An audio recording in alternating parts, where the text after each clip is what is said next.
Hi all, welcome back to அறிவோம் அறிவை. நாம் இன்றைக்கி 4th ஸ்டாண்டர்ட் லெசனில் 5th லெசன் பண்படுத்தும் பழமொழிகள், பேஜ் நம்பர் 29. பண்படுத்தும் பழமொழிகள். இதில் ஒவ்வொரு பழமொழிக்கும் ஒரு சின்ன கதை சொல்லி அதுக்கான மீனிங்கை சொல்லியிருக்காங்க. அமுதவாணன் தன் தாத்தாவுடன் வார சந்தைக்கு சென்றான். செல்லும் வழியில் நாய்கள் குரைத்து சண்டையிட்டு கொண்டிருந்தன. அதை பார்த்த அமுதவாணன் நாய்களை விரட்ட கல்லை தேடினான்.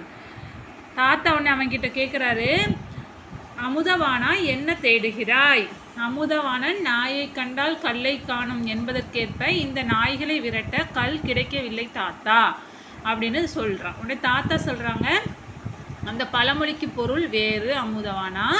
கல்லால் செதுக்கிய சிலைதானே கோவில்களில் இருக்கிறது.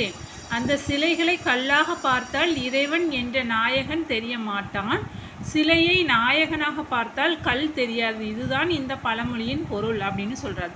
அதாவது கல்களை கொண்டு தான் இறைவனுடைய சிலைகளை செதுக்குறாங்க. நீ அதை கல்லாக பார்த்தா, கல்லாக திங்க் பண்ணி இது கல் தானே நினச்சா அது கல், அழகான ஒரு இறைவனோட உருவம் நினச்சா அது இறைவன் அப்படின்ட்டு சொல்கிறார். அடுத்து அமுதவாணன், தாத்தா குறைக்கின்ற நாய் கடிக்காது என்று என் நண்பன் இன்பவாணன் நேற்று கூறினான். குறைக்கின்ற நாய் கடிக்காதா தாத்தா அப்படின்னு கேட்கான். தாத்தா சொல்கிறாரு, அப்படி இல்லை அமுதவானா.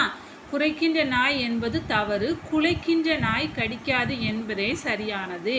குலைக்கின்ற என்றால் நம்மோடு பழகிய, நம்மை பார்த்து வாளை ஆட்டி குலைந்து மகிழ்ச்சியை வெளிப்படுத்துவதே அதுதான். அதாவது உன்கிட்ட நல்லா பழகி உன்னை பார்த்தோன்னே வாழாடிட்டு ஓடி வந்துச்சுன்னா அது உங்ககிட்ட அன்பால் ஓடி வருது, அது ஒன்றை கடிக்காது. அதுதான் இந்த பழமொழியின் பொருள். அடுத்த பேஜ் பார்க்கலாம். அடுத்த பேஜில், இருவரும் சந்தைக்குள் நுழைந்தனர். நுழைவாயிலில் யானை ஒன்று ஆசி வழங்கி கொண்டிருந்தது. 2 பேரும் எங்கே போனாங்களாம்? மார்க்கெட் போனாங்களாம். அங்கே ஒரு யானை ஆசி வழங்கி கொண்டிருந்தது. அதை பார்த்ததும் அமுதவானுக்கு ஆசை வந்தது. அமுதவாணனுக்கும் ஆசை வந்தது. என்ன ஆசை? யானைக்கிட்ட போய் தானும் ஆசி வாங்கிக்கணும்னு ஆசை வந்தது. அமுதவாணன், தாத்தா நானும் இந்த யானையுடன் ஆசி பெற்றுக்கொள்கிறேன். தாத்தா சொல்கிறாரு, பெற்றுக்கொள், இதோ 10 ரூபாய் யானையிடம் கொடு அப்படின்னு கொடுக்காரு. அமுதவாணன் தாத்தா கிட்ட, யானைக்கிட்ட ஆசி வாங்க போகிறான்.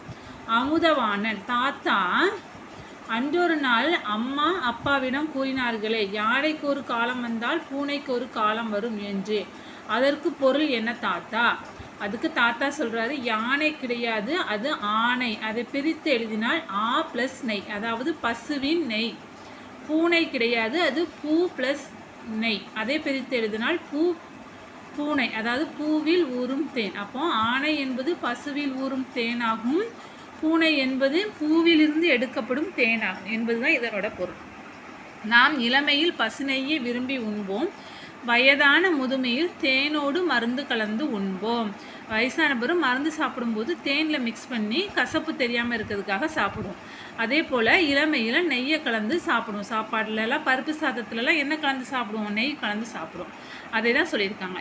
இளமையில் ஆணை, புதுமையில் பூனை. இதைத்தான் ஆணைக்கு ஒரு காலம் வந்தால், அதாவது நெய் உண்ண ஒரு காலம் வந்தால் தேன் உள்ள ஒரு காலம் வரும் என்பர். அதுதான் இதனுடைய பொருள்.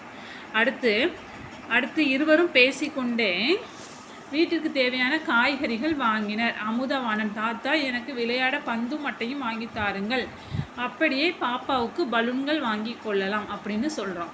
தாத்தா வாங்கலாம் அமுதவானா அப்படின்னு சொல்கிறாங்க. அமுதவாணன், எனக்கும் சேர்த்து பலூன்கள் நிறைய வாங்கலாம் தாத்தான்னு சொல்கிறான். இதோட பேஜ் நம்பர் 30 முடியுது. பேஜ் நம்பர் 31 எடுத்துக்கிடலாம். பேஜ் நம்பர் 31ல் பலூன் வாங்குறாங்க பிக்சரில். அடுத்து தாத்தா, போதும், ஆற்றுல போட்டாலும் அளந்து போடணும். இது ஒரு பழமொழி. அதுக்கான அர்த்தத்தை பார்க்கலாம் வாங்க. அமுதவாணன், ஆற்றுல போட்டாலும் அளந்து போடணுமா அப்படின்னு அதுக்கு ஒரு கேள்வி கேட்குறான். அதுக்கு நான் தான் சொல்கிறேன், ஆற்றுல போட்டாலும் அளந்து போடணும் என்று இப்பொழுது பயன்படுத்துகிறோம். ஆனால் இது தவறு. அகத்தில் போட்டாலும் அறிந்து போடணும் என்பதுதான் சரி. அதாவது புரியாமல் எதையும் மனப்பாடம் செய்து படித்து நினைவில் கொள்ளக்கூடாது. அதுதான் இதனுடைய பொருள். கற்கும் போதே தெளிவாக புரிந்த பிறகுதான் நாம் என்ன பண்ணணும்? நினைவில் கொள்ள வேண்டும். பேசிக்கொண்டே இருவரும் வீட்டை அடைந்தனங்கிறது பிராக்கெட்டில் கொடுத்துருக்காங்க. படிக்கும் பகுதியில் இடம்பெறும் பழமொழிகளை அறிதல். ஒவ்வொன்றையும் படிக்கும்போது அதில் உள்ள பழமொழிகளையும் சேர்த்து படிச்சுக்கிட்டு போகணும். இப்போ அடுத்த பேஜ் போகலாமா? Book back exercise. எல்லோரும் பென்சில் எடுத்துக்கோங்க. சொல்ல ஆன்சர் மார்க் பண்ணிக்கோங்க. அமுதவாணன் தன் தாத்தாவுடன் சென்ற இடம் வாரச்சந்தை. ஆப்ஷன் இ ஸ்மால் இ. யானைக்கு ஒரு இச்சொல்லை பிரித்து எழுத கிடைப்பது யானை, யானைக்கு ப்ளஸ் ஒரு, இதுவும் ஸ்மால் இ தான். அடுத்து பழச்சாறு இச்சொல்லை பிரித்து எழுத கிடைப்பது பழம் ப்ளஸ் சாறு அ. அடுத்து நாய் குறைக்கும் குலைக்கும் குறைக்கும் கொலைக்கும்.